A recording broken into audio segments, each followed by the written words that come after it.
ज्योत्सना जी और उनके पति जीवन की सारी जिम्मेदारियां पूरी कर चुके थे। पैसे की कोई कमी नहीं थी, तो घूमना फिरना भी लगा रहता था। अरे बेटी के घर जाकर तो मजा ही आ गया, लेकिन विदेश से अच्छा तो देश ही लगता है। अब मन को चैन मिला। अरे लेकिन वहां की औरतें देखिए, कितनी फिट, स्मार्ट और चमकती हुई। आदत से तो बाज नहीं आओगे आप। अरे मजाक कर रहा हूँ यार। अच्छा मैं जरा बाजार होकर आता हूँ। पति बाजार जाता है, जहां उसे एक अजीब सी दुकान दिखाई देती है। अरे ये क्या बात हुई? अंदर आओ 50 के, बाहर निकलो 40 के। हम आपकी 10 साल उम्र कम करते हैं। अरे ऐसा क्या करते हैं भला? जरा अंदर जाकर ही देख लेता हूँ। अंदर एक सुंदर सी लड़की खड़ी होती है। सुंदरी जी, ये क्या दुकान है? जरा जादू हम पर भी तो चला दीजिए। यस सर, आपको हमारी एग्जीक्यूटिव एक डेमो के लिए अंदर ले जाएगी। आप अंदर जाएंगी तो आप खुद ब खुद समझ जाएंगी। पति अंदर जाता है, जहां सेल्स गर्ल मिलकर पति को नकली बाल, नकली दांत, रंग बिरंगी कपड़े के साथ रंगीन चश्मा लगा देती है। देखिए, अब खुद को शीशे पे देखिए और बताइए सर। हाय तो यो, ऐसा तो मैं किसी हीरो से कम नहीं लग रहा। दे दो, सारा सामान पैक कर दो। पति खुशी खुशी वहां से निकल जाता है। घर आकर वो सारा सामान छुपा देता है। फिर अगली शाम, सुनो मैं वॉक पर जा रहा हूँ। इस वक्त? अरे नाती पोतों को वीडियो कॉल करके बात तो कर लो। अब हाँ, आकर करता हूँ ना, पक्का पक्का। पति बाहर जाकर सारा मेकअप करता है और मार्केट में घूमता है, जहां उसे एक स्मार्ट सी महिला दिखती है। क्या आपको मुझसे कोई काम है? नहीं नहीं, आप तो बहुत हैंडसम हैं। थैंक्स। वैसे आप भी कम नहीं है। वैसे क्या उम्र होगी आपकी? लगता कितने का हूँ? 40 के तो पूरे लगते हैं। अब क्या था, 50 साल के पति को कोई 40 का बोल दी तो। वैसे तो कम का हूँ, लेकिन टेंशन के कारण थोड़ा उम्र में बड़ा देखने लगा हूँ। ओह सच्ची? आप 40 के पूरे नहीं हो? अरे छोड़िए ना, चलिए मैं आपको कॉफी पिलाता हूँ। यहाँ की कॉफी काफी शानदार होती है। दोनों में दोस्ती हो जाती है और फिर चल पड़ता है सिलसिला रोज रोज के घूमने फिरने और मजे करने का। अब सारा दिन पतिदेव फोन पर। अरे नाश्ता तो कर लीजिए, क्या सारा दिन फोन पर लगे रहते हैं? अरे यार जरूरी काम कर रहा हूं मैं। रिटायर हो, पेंशन मिलती है, कोई काम नहीं है, फिर कौन सा जरूरी काम आन पड़ा आजकल? अरे एक प्रोजेक्ट के सोशल नेटवर्किंग का काम है, उसी पर काम कर रहा हूँ। ठीक है, चलो अब नाश्ता कर लो, देर हो रही है। पति अपना नकली सारा सामान बिस्तर के पास छुपा कर सोता, सुबह चुपके से पहनकर बाहर जाता और घर आने पर उतार देता।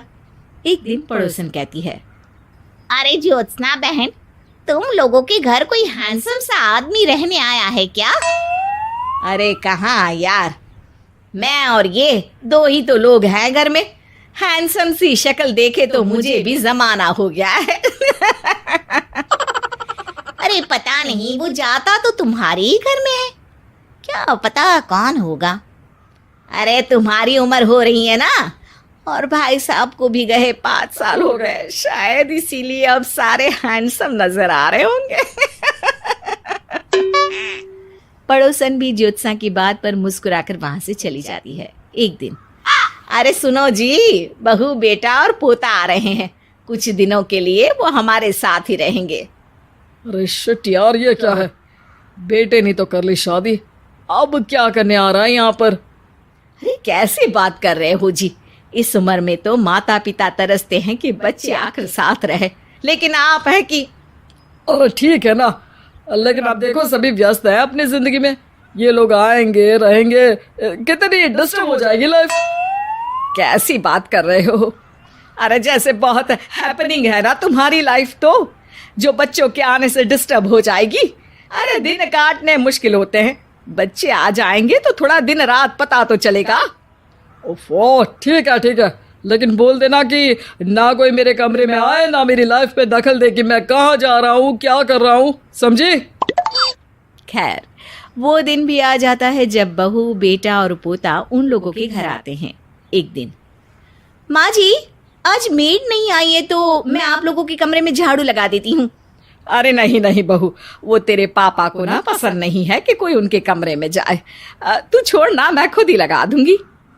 सास को समझ में नहीं आता कि आखिर उसके पति ने किसी को कमरे में जाने से मना क्यों कर रखा है। खैर, वो साफ सफाई करके बाहर निकल आती है, लेकिन कहते हैं ना, बच्चा तो अबोध होता है, उसे किसी बात का क्या पता। वो खेलते खेलते दादा के बिस्तर तक पहुंच जाता है और बाहर ले आता है दादा का वो सारा सामान जो वो लगाकर घूमते थे। ज्योत्सना की नजर उस सामान पर पड़ती है। वो बच्चे से पकड़कर कमरे में लाती है और पैकेट खोलकर देखती है। हाय रे दैया, ये क्या लग रहा है कि आजकल ये प्रोजेक्ट नया मिला हुआ है। बेटी बहू के जाने के बाद ज्योत्सना सोचती है कि वो बात करेगी, लेकिन फिर अरे खुद से बात करूंगी तो मुकर जाएंगे।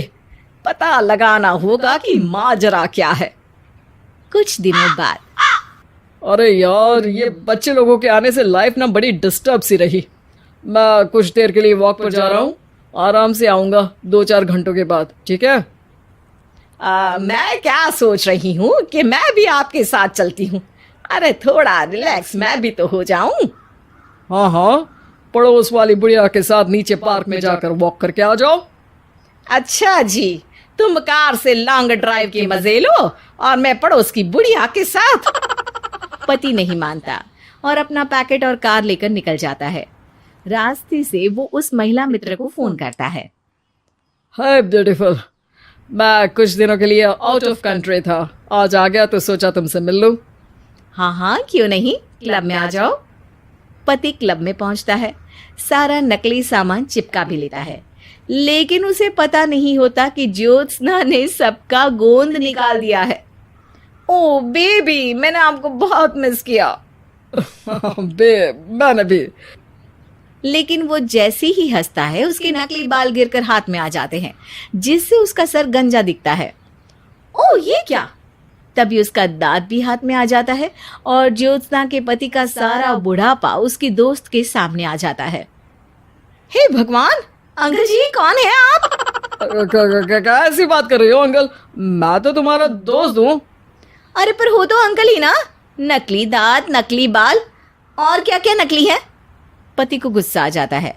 वो महिला के बाल पकड़कर खींचता है, जिसके बाद उसका बाल भी उसके हाथ में आ जाता है और महिला के सारे पके बाल सामने आ जाते हैं। ओह, तो तुम भी उसी दुकान से हो? जाओ 50 की निकलो 40 के। हाँ, बढ़िया आई मुझे अंकल कहने वाली। लेकिन ये समझ में नहीं आ रहा कि मेरे बाल और दांत बाहर कैसे आ गए। तभी वहां ज्योत्सना आ जाती है। जी, मेरी वजह से। चलिए इन आंटी जी को नमस्ते कहिए, फिर घर चलते हैं और वहां मैं बनाऊंगी आपको 40 का।